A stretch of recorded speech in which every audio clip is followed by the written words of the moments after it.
Let's talk about an idea that might just change the way you think about your entire career. It's all about the difference between competing and creating.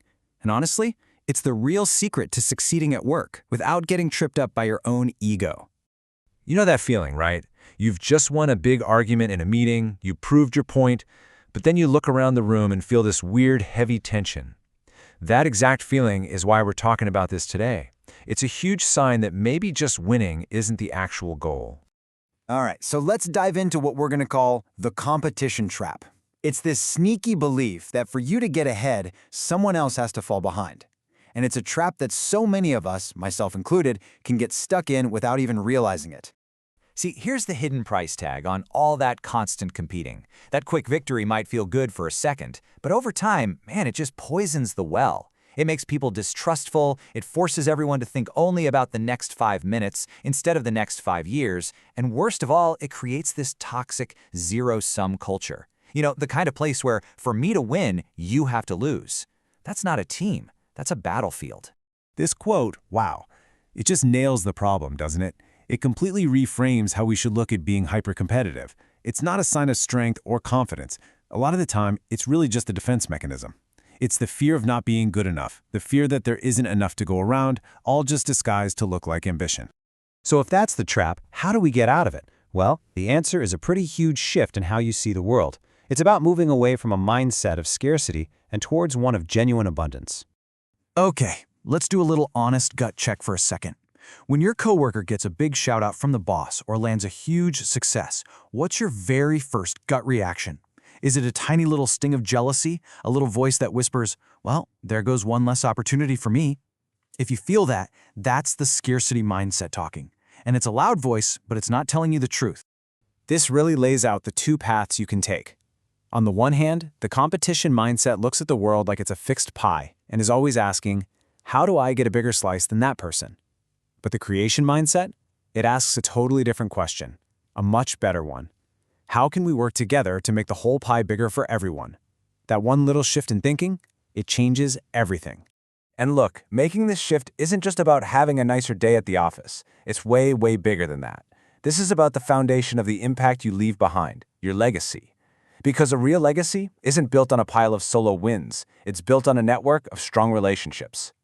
This is such powerful advice. And yeah, it's framed around starting a new job, but let's be real, this is true for your entire career. Your ability to connect with people, to build real trust, and to collaborate, that's the engine that's going to drive all of your long-term success. Here's the bottom line. You can absolutely achieve some things by yourself. You can climb a few rungs on the ladder alone, but eventually you're going to hit a ceiling. True lasting impact isn't about being the solo superstar. It's about building a whole staircase with other people and genuinely celebrating when they take a step up. You got to understand that their success doesn't take away from yours. It actually amplifies it. Okay, I get it.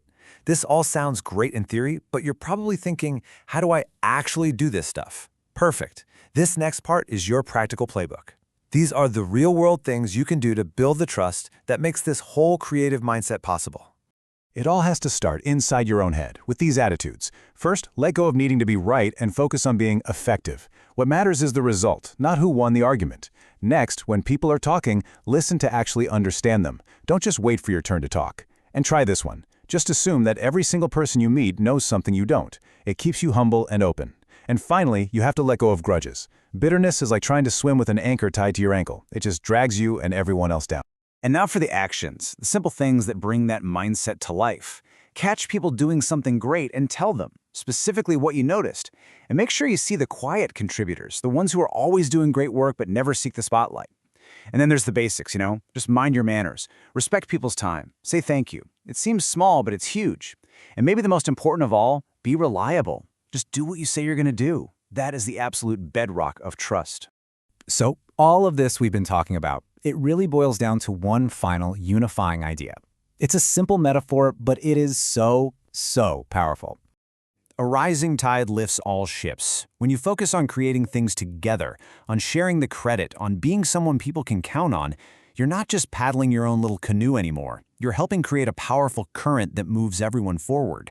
And you have to remember, that rising tide, it lifts your ship too. So let's end with a little challenge. This isn't about some massive personality overhaul overnight. It's just about taking one small, intentional step. So ask yourself this: what is one thing, no matter how small, that you can create with your team tomorrow?